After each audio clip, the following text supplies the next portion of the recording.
ndeysaan dama ci am ay maire yoo xam ne daanaka mën ñoo toog semaine rek te woowuñu ma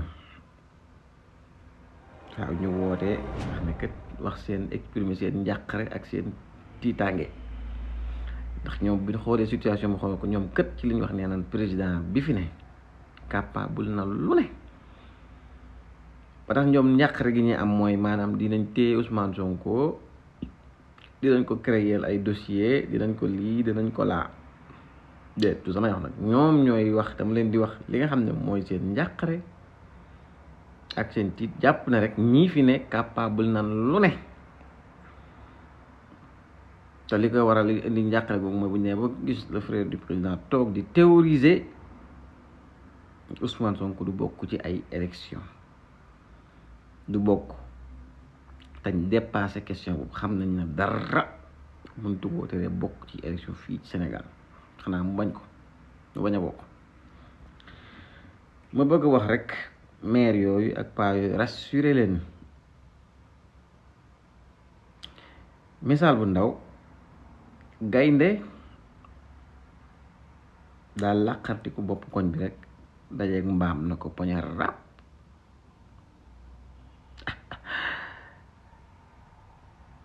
daal ne mbaam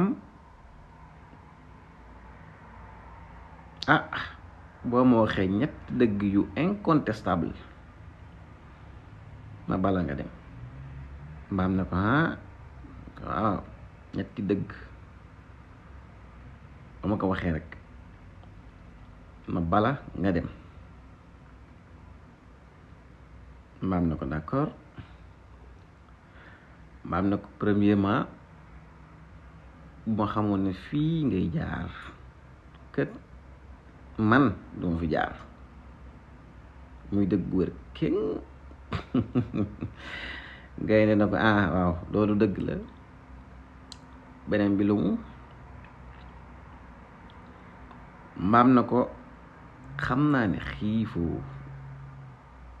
suñ gaynde ndax boo xiifoon wax ju du bari lekk nga ma buy yàgg ñetteel bi di gaynde na ko waaw loolu dëgg la mu ne ko ñetteel bi lan la mbaam na ko ñetteel bi mooy soo ma bàyyee ma dem bu ma demee na gaay gaynde kët daf maa jàpp ba pare bàyyi ma dem kenn du ma gëm gaay na ko waaw loolu dëgg la ba ko mu dem muy ñetti dëgg yoo xam ne dëgg yu wér kenn la fi misaal gi nekk rek la morale de cette histoire mooy gaynde bu amoon toq place loo xam ne ne serait-ce que benn pooju mbaam xaj na ca kon lekk na ko bu yàgg waaye daa fekk ndaa amul dara rek ci espace bu mu dugal mbaam loolu nag misaal bi ma leen ci bëgg a jox mooy Ousmane Sonko bu ñu ko mënoon defaral benn dossier wala benn détournement bu mu def wala lenn lu war a tax mu am ay problème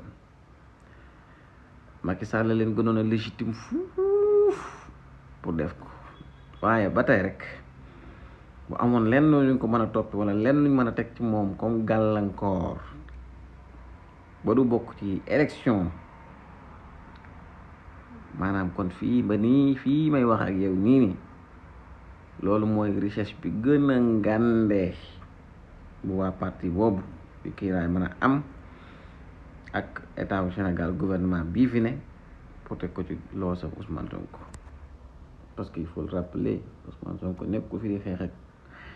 Diomaye ak ay parti kiiraay duñ sax adversaire am il est l'adversaire de tout un système boobu bu ñu amoon lu toll ne tar fatal ay ni ci Ousmane Sonko kenn waxatu ko kon yaay yeeg papa yi dalal leen seen xel